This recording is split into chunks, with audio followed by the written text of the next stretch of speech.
kaya bang gawin yung karga mo sa Duke 200? So, Duke 200, RC200, KTM, 390, mga ganon.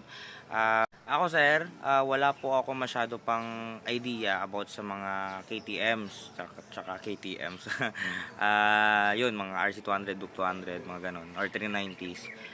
Wala po ako masyadong idea pa doon about sa pag-upgrade. Pero, ang isa sa mga upgrade na kadalasan talaga ginagawa at saka kahit ako man dati gusto ko siyang gawin sa KTM 390 ni Papa, kaso ayaw ko galawin. Stock is good.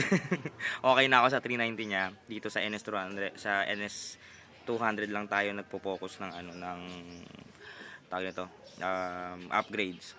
So sa 390s 200 na KTM, may suggest ko lang remap, tapos sprockets, tapos sizes ng gulong, magandang muffler, goods na yan.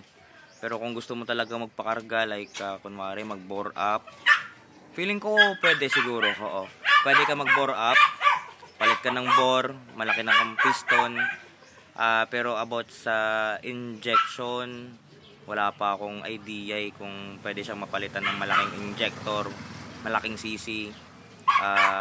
Port, pwede siguro. Cams, oo, pwede. Pero yun nga, wala akong idea, as in.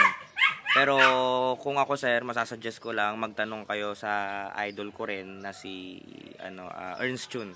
Yan, nagre-reply, ba yan? Ingay ng aso. Sorry.